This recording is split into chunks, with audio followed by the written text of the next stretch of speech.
I remember it like it was yesterday, October 2012, grade 7. I was bored on YouTube and decided to look up an old favorite superhero, Nightwing. I spelt it wrong, it autocorrected to Nightwish, and lo and behold, I discovered 2 songs, Amaranth and The Islander. I was entranced. I soon found out that my brother was actually a fan, and I had heard both of these songs before, but I never paid any attention to them. This was eye-opening for me. I spent my childhood listening to Elvis and the Beatles, later on some Sweet, and then I hear this beautiful operatic metal that ended up being a gateway drug to one of my favorite genres.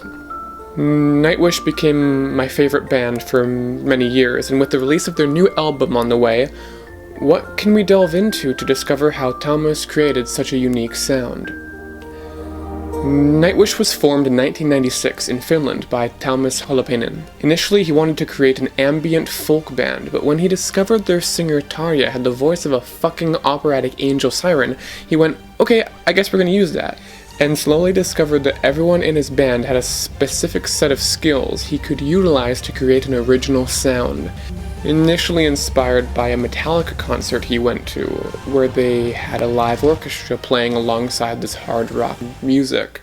Tuomas, Empu, Jukka, and Tarja recorded a 7-song demo and coined the term Symphonic Heavy Metal, which was later abridged to Symphonic Metal, and the band was born with their albums Angels Fall First and then Oceanborn, which became a huge hit, and the song Sleeping Sun reached pretty wide and far, solidifying their fame. Wishmaster was next, featuring the song Over the Hills and Far Away, a cover of Gary Moore's original, not the Zeppelin one, and added a folk Celtic edge to their repertoire.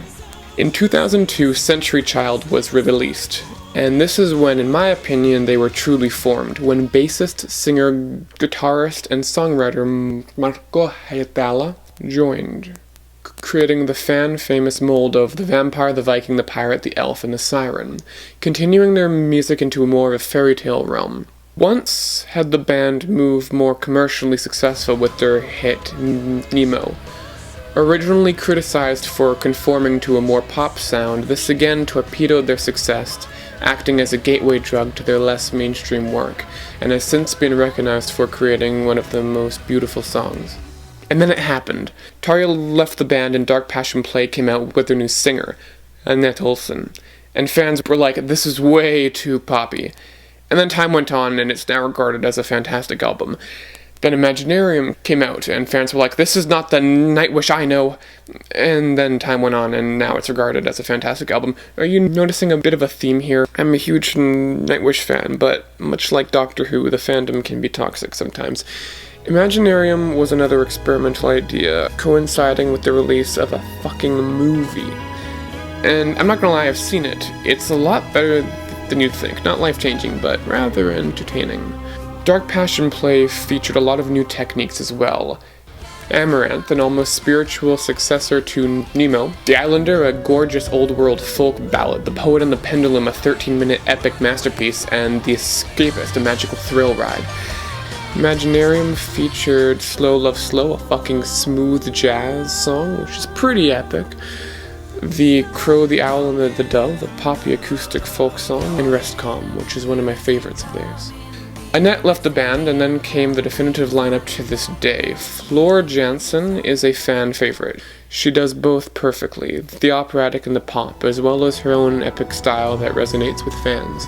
Tuomas also invited Troy Dinocoli, previously a session musician on all those Celtic folksy sounding songs, to officially join the band.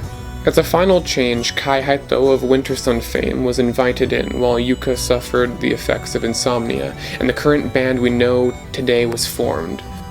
Tuomas has said he wishes for no one else to leave the band, but only time will tell. Shudder Before the Beautiful was released, going for a more Evo-Devo route rather than fantasy, and creating a more natural earthy sound as well as epic metal, bringing the concept of cosmos to an auditory level. By the sounds of it, Human Nature will also go down this route. The band has changed ever so much over its years, as all bands do, but doing so in a natural way. Tuomas created Symphonic Metal only because it used the key elements of all his band members' skills, and has continuously done that to this day, ever changing what Symphonic Metal can be, whereas their copycats have retained a similar sound their whole career, or have retorted to pop. Symphonic Metal branched out when bands like Within Temptation, Epica, Tales of Evening, and Delane started popping up. Some better than others, but none more original than Nightwish. Hell, even Dimmu Borgir started getting inspired. The genre is related to folk metal and Celtic metal, using softer instruments to contrast the metal backing. Hopefully Nightwish will make more albums, and the genre of symphonic metal can continue forever, ever progressing. If you like this video, please consider subscribing, liking, sharing, you know, the usual. We've had this channel for like 5 years and only have like 200 subscribers, so the algorithm really needs a reminder that we exist. Thank you so much for watching.